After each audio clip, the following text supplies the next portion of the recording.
সকলোকে পুনৰবাৰ স্বাগতম জনাইছোঁ। আজি আমি আলোচনা কৰিব লৈছোঁ বিহুৰ আহাৰ। আমি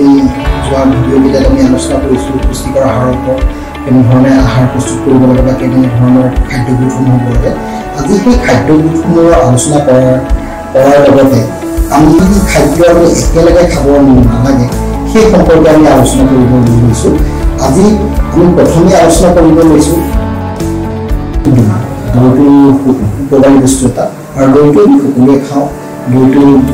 বিভিন্ন ধৰণে খোৱা যায়। দৈৰ ক্ষেত্ৰতো আমি কিছুমান বাধ্যবাধকতা আছে বা কেনেধৰণে খাব লাগে তাৰ ওপৰত আয়ুৰ্বেদ চাইন্সত ব্যাখ্যা কিছুমান আগবঢ়াইছে। দৈৰ ক্ষেত্ৰত আয়ুৰ্বেদ চাইন্সত কোৱা আছে যে দৈটো যিহেতু ঠাণ্ডা বস্তু, আৰু দৈটোৰ ক্ষেত্ৰত যে দৈটো কেতিয়াও গৰম কৰি খাব নালাগে। আৰু সকলোৱে আমাৰ মনত ভাৱ আহে যে দৈ আমি গৰম কৰি নাখাওঁ বা তেনেধৰণে গৰম নকৰোঁ। কিন্তু আমি যেতিয়া ভাল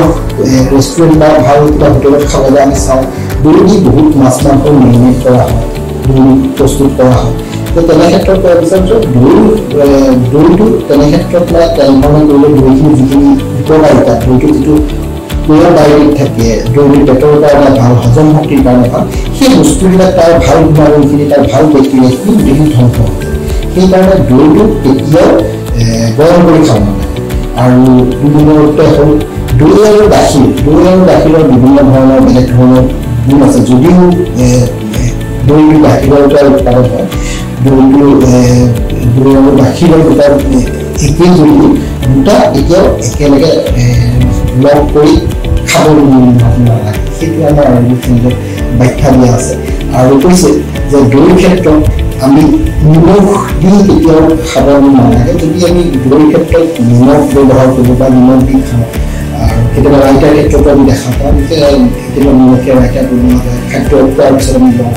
যে এই নিমখ দিয়াৰ লগতে দৈত যিখিনি ভাল বেক্টেৰিয়া আছিলে সেইখিনি 7 ছেকেণ্ডৰ ভিতৰত গোটেই ভাল বেক্টেৰিয়াখিনি ধ্বংস হৈ যায়। মানে দৈৰ পৰা যিটো গুণাগুণ পাব লাগে সেইটো নিমখ দিয়াৰ লগে লগে সেই গুণাগুণখিনি নাপাওঁ।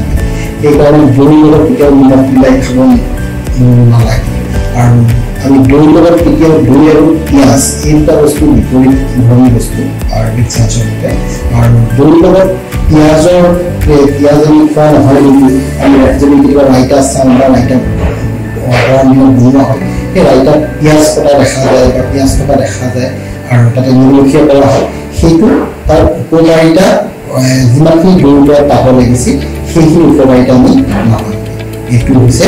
দৈ আমি কেনেধৰণে খাব লাগে বা কেনেধৰণে ইয়াত খাব নালাগে তাৰ ওপৰত আয়ুৰ্বেদ চাইন্সত এইখিনি ব্যাখ্যা। গ্ৰীণ ভেজিটেবলৰ ক্ষেত্ৰত আমি ভেন্দি খাবলৈ বহুতো পৰামৰ্শ আগবঢ়াওঁ বা ভেন্দি খোৱাৰ ক্ষেত্ৰত শিশুসকলকো আমি কওঁ যে ভেন্দি খোৱাৰ ক্ষেত্ৰতো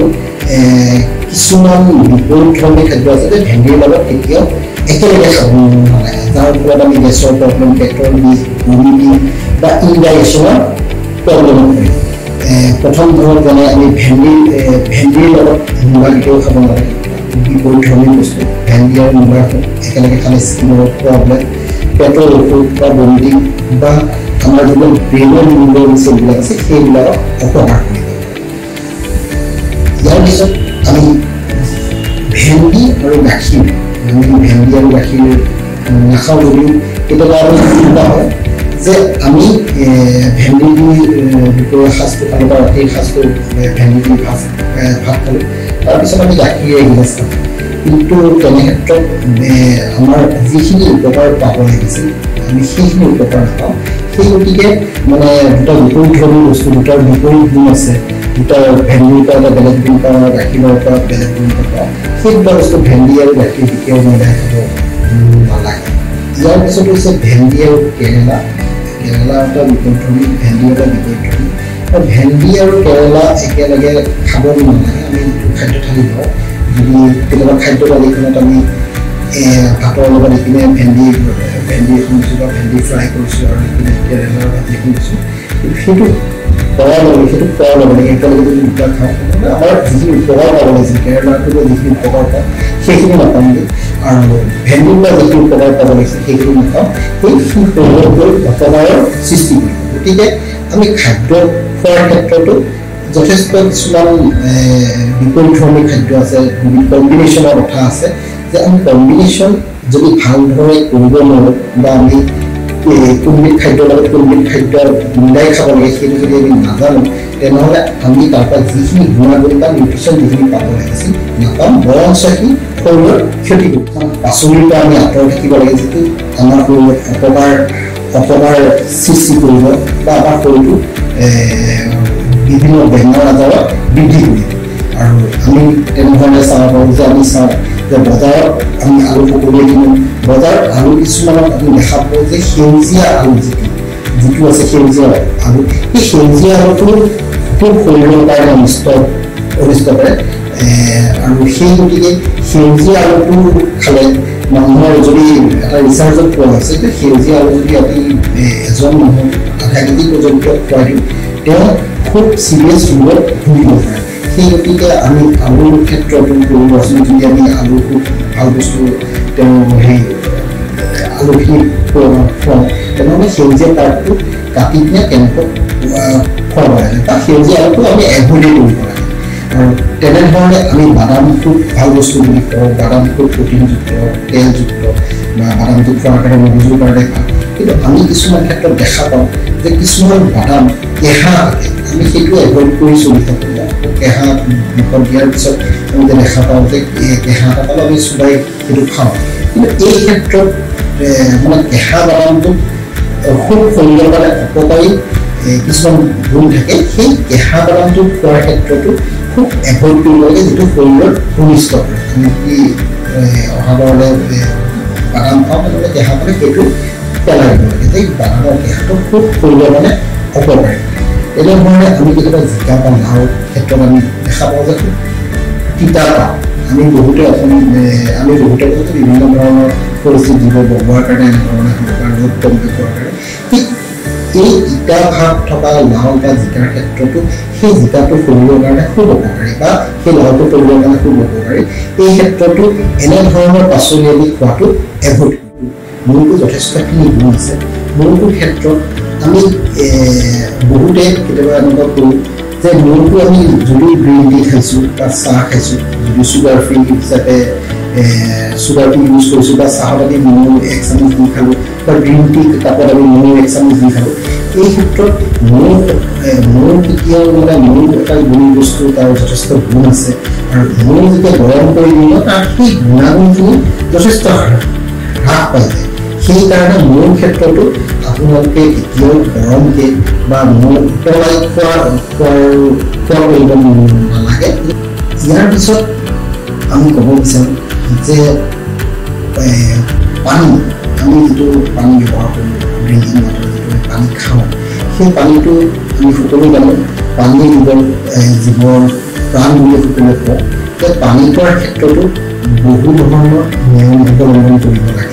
বা আমি এই আয়ুৰ্বেদ চাইন্স বহুতে বা তেওঁলোকৰ ব্যাখ্যা চাওঁতে আমি দেখা পালোঁ যে পানীৰ ক্ষেত্ৰতো আমি যেনেধৰণে পানী খাইছোঁ বা কিমান পৰিমাণে পানী খাব লাগে তাৰ সম্পৰ্কে চাব যাওঁতে আমি দেখিছোঁ যে পানী সদায় ৰাতিপুৱা শুই উঠাৰ গুণটো যেতিয়া গোটেই ৰাতিটো টোপনি যাওঁ তেতিয়া আমি 8 ঘণ্টা বা 9 ঘণ্টা বা 10 ঘণ্টা যেতিয়া আমি শোৱাৰ পিছত যেতিয়া শুই উঠোঁ বডিটো সদায় ডিহাইড্ৰেট হৈ থাকে আমাৰ ডিহাইড্ৰেট হৈ থাকে বডিটো আমি আমাৰ গোটেই ৰাতিটো শুৱাৰ পিছত বডিটো বা আমাৰ মগজত বা আমাৰ নাৰ্ভ চেলবিলাকক পানীৰ দৰকাৰ হয় আৰু ৰাতিপুৱাই আমি যিমান পাৰোঁ পানীৰ পৰিমাণটো বঢ়াই খাব লাগে সেইটো বিভিন্নজনে গৰম পানী কৰি খায় কিছুমানে তামোলৰ পাত্ৰটো লৈ খায় তেনেধৰণে আপোনালোকে খাব পাৰে কিন্তু ৰাতিপুৱা সদায় পানী অলপ সৰহকৈ খাব লাগে আৰু ৰাতিপুৱা শৰীৰটোত পানী খুব দৰকাৰ হয় আৰু যিটো আমি আমাৰ ৰাতিপুৱাৰ প্ৰথম পেচাবটো চালে গম পাম যে শৰীৰটো সদায় পেচাবটো ৰাতিপুৱাৰ পেচাবটো সদায় বেছি পৰিমাণে ডাৰ্ক হ'ব বেছি এচিডিক হ'ব সেই পেচাবটো যিমান ৰাতিটোত যিমান বেয়া বস্তু আছে আমাৰ কিডনি আছে কিডনিয়ে এই ৰাতিপুৱা আমি পেচাবৰ জৰিয়তে এই বেয়া বস্তুখিনি ওলাই যায় তাৰপিছত আমাৰ শৰীৰত পানী খুব দৰকাৰ হয় সেইকাৰণে ৰাতিপুৱা সময়খিনিত পানীটো সৰহকৈ খাব লাগে আৰু পানী খোৱাৰ ক্ষেত্ৰত আমি দেখা পাওঁ যে পানীটো আমি যিমান পাৰোঁ মানে আয়ুৰ্বেদ চাইন্সত কোৱা হৈছে যে মুখত অলপ সময় আমাৰ যিখিনি মুখত লেলাউটি বা স্লাইডাৰ যিখিনি থাকে সেইখিনি অলপ বেলাৰি কৰি পানী চিপকে যিমান পাৰোঁ আমি খাবলৈ চেষ্টা কৰিব লাগে যে এইটো নহয় যে পানী খাওঁতে যথেষ্ট সময় লাগিব যিমান পাৰোঁ আমি পানী ঘণ্টতকৈ খোৱাতকৈ অকণমান যদি আমি পাৰোঁ পানীখিনি মুখত লৈ কিনে মানে অলপমান চিপকে যদি খাব পাৰোঁ তেনেহ'লে সেইটো এটা ভাল অভ্যাস আৰু পৰাপক্ষত পানী